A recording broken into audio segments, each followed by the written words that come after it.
Sabe, quando a gente olha para o mundo hoje, guerras, pandemias, uma instabilidade geral, muita gente se pergunta, será que estamos chegando perto do fim? Bom, nesta análise, a gente vai mergulhar fundo numa interpretação profética bem específica que tenta justamente mapear isso, uma linha do tempo para o arrebatamento e para os eventos dos chamados últimos dias. E essa é a pergunta de US$ 1 milhão, né? Será que a gente está mesmo vivendo nos últimos dias? Para muita gente, o que está acontecendo agora, os conflitos, as crises de saúde, os desastres naturais, soa como um eco direto de profecias muito antigas. Vamos ver o que essa linha de interpretação da Bíblia diz sobre o tempo em que a gente vive. Para a gente montar esse quebra-cabeça, vamos seguir um roteiro com 6 etapas, tá? A gente começa com o plano geral, depois vamos para os sinais que anunciam o fim, o arrebatamento, o governo do anticristo, a volta de Cristo e, por fim, o juízo final. Vamos nessa? Primeiro de tudo, vamos entender a base da coisa toda, o plano para o fim. A ideia central aqui, sabe, é que, dentro dessa visão, a história não acontece por acaso. Ela estaria seguindo um roteiro divino, um propósito profético que já foi traçado desde o comecinho. É como se dos primeiros livros da Bíblia até os profetas, a narrativa fosse uma grande história de redenção se desenrolando ao longo dos séculos. E qual o destino final?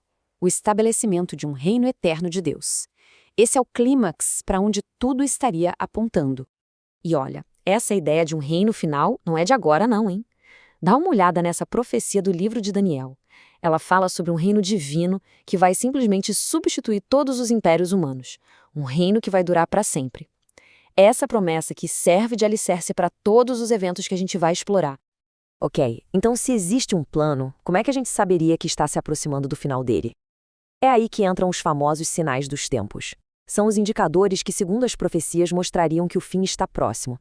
Lá no Evangelho de Mateus, a gente encontra uma lista de vários sinais que funcionariam como um alerta, sabe? Guerras, pandemias, desastres naturais e até um afastamento geral da fé. O curioso é que esses sinais são chamados de princípio das dores. A analogia é forte, é como as contrações de um parto, que não só acontecem, mas ficam cada vez mais frequentes e intensas conforme a hora H se aproxima. E essa citação aqui é a base para essa ideia. A chave não é só a existência desses eventos, mas o aumento da intensidade deles no mundo todo. Para quem segue essa interpretação, esse é o grande sinal de que a história está chegando num ponto de virada decisivo. Com os sinais ficando cada vez mais fortes, a gente chega no que é descrito como o primeiro grande evento catalisador, o arrebatamento. Um momento que, segundo essa doutrina, mudaria o mundo para sempre e daria o pontapé inicial para um período de crise global sem igual. Então, o que é exatamente esse arrebatamento? Como está definido aqui, é a remoção instantânea da igreja da Terra. Pensa assim, num piscar de olhos, milhões de pessoas simplesmente desapareceriam para encontrar Cristo nos ares. É um evento descrito como secreto, sem aviso prévio e que deixaria o mundo num estado de caos e confusão total.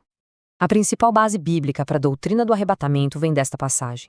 É o texto que descreve de forma bem explícita os crentes sendo arrebatados nas nuvens. É a partir daqui que se constrói toda a ideia desse encontro físico, literal, juntando quem está vivo e quem já morreu. E aqui tem um ponto fundamental que gera muita confusão. O arrebatamento e a segunda vinda não são a mesma coisa. Pelo menos não nessa linha de interpretação. Olha só a diferença.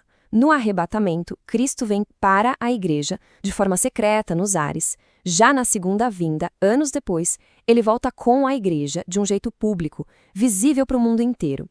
Um é um resgate, o outro é um julgamento. E o que acontece com quem fica na terra depois do arrebatamento?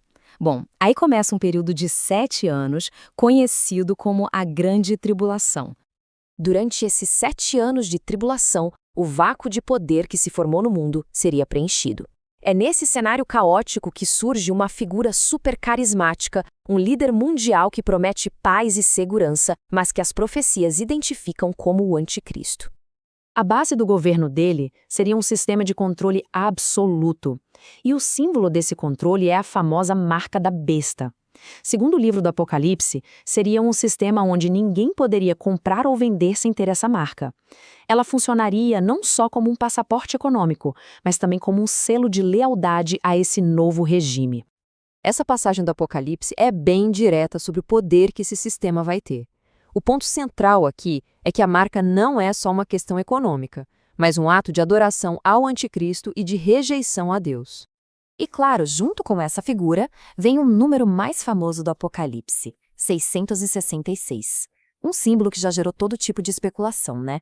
Mas dentro dessa interpretação, ele representa o auge da imperfeição humana, uma espécie de trindade do homem se opondo diretamente à perfeição divina.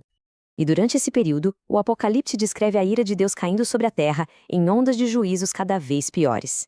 Começa com os 7 selos que liberam os 4 cavaleiros, trazendo conquista, guerra, fome e morte. Depois a coisa piora com as 7 trombetas, trazendo desastres ecológicos gigantescos. E por fim, as 7 taças, que seriam o derramamento final e total da ira divina.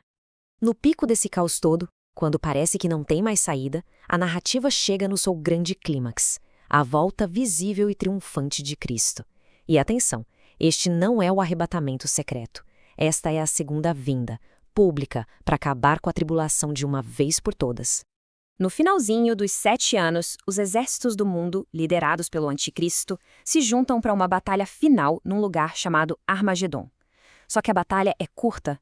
É nesse exato momento que Cristo retorna em glória, derrota todas as forças inimigas com o poder da sua palavra e finalmente estabelece seu reino de paz e justiça na terra. E depois dessa vitória, a história entra numa fase completamente nova, o milênio. Como o nome já diz, é um período literal de 1000 anos. Com Satanás preso, Cristo reinaria pessoalmente na Terra. A ideia é que esse seja um tempo para o mundo finalmente viver a paz e a justiça como Deus teria planejado originalmente, cumprindo muitas das promessas das profecias antigas.